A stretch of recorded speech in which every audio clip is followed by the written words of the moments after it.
Let's start with a premise. People, at least the vast majority of them, want to feel as if their work is important. They want to contribute to success, and they don't want to simply check their head at the door and take up space.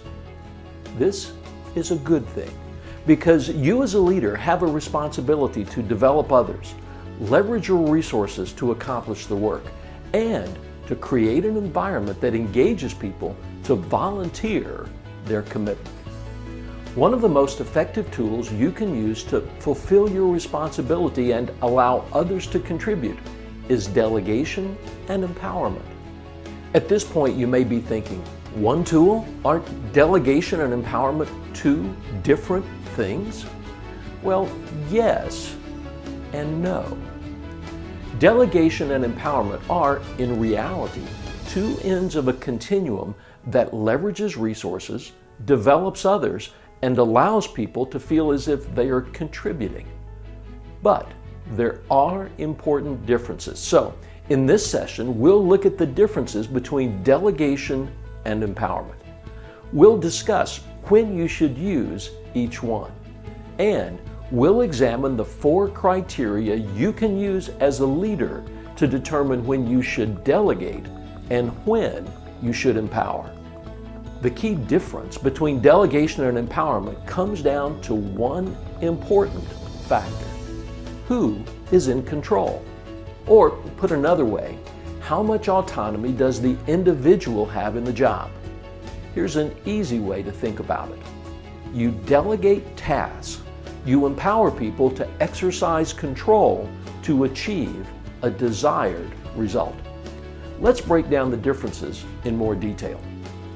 Delegation has tight boundaries and often a prescribed course of action.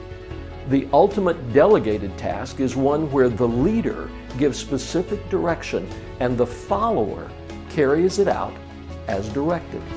With delegation, you own the responsibility for deciding what, how, and when things are done. Empowerment, on the other hand, has loose or even no boundaries. The ultimate example of empowerment is the leader presenting a goal to be accomplished or a decision to be made, and then allowing the follower to determine and execute the course of action with limited or no further involvement for the leader.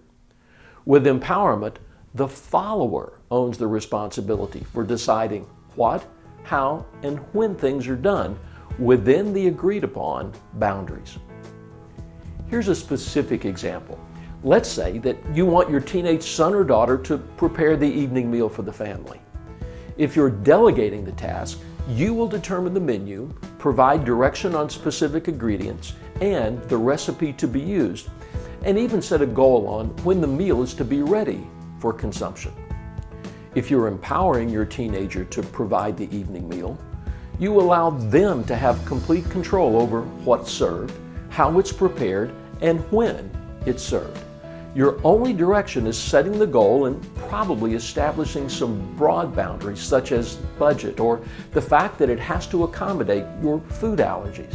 The difference, as we discussed earlier, is all about a continuum of autonomy and control. Between the endpoints of pure delegation and total empowerment, there are several options. You could delegate the task and set the menu, but empower your teenager to determine the order in which the meal is prepared. You could allow your son or daughter to recommend several menu options, and then you decide the best choice. You could also solicit recommendations and then decide together. There are 3 factors you must consider when deciding if you want to delegate or empower. 1. The follower's knowledge, skills, and abilities. The more extensive the individual's capacity to make and execute a course of action without your involvement, the more you can move toward the empowerment end of the continuum. 2. The amount of control and autonomy that is required to complete the goal or task. Some tasks are very prescribed, such as completing a specific report. And in those situations, you are really delegating the task, not empowering a result. And 3, the amount of control and autonomy that you are willing to give. There are leaders who feel as if they must be involved in every decision and activity. They will tell you that the people on their team don't have the necessary knowledge, skills, or abilities, but the truth is that they are unwilling to give up control.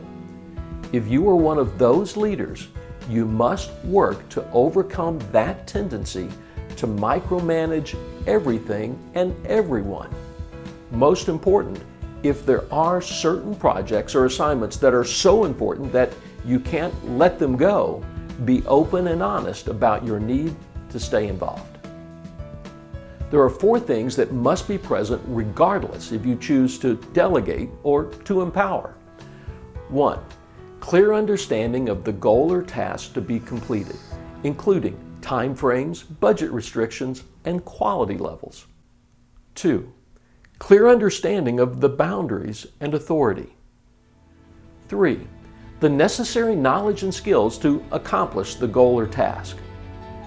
And 4.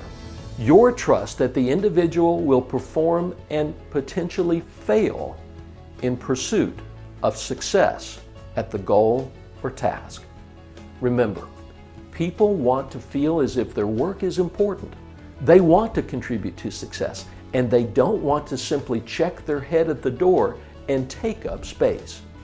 Your job is to develop others, to leverage your resources to accomplish the work, and to create an environment that engages people to volunteer their commitment. You can do both by giving people appropriate levels of control and autonomy with delegation and empowerment.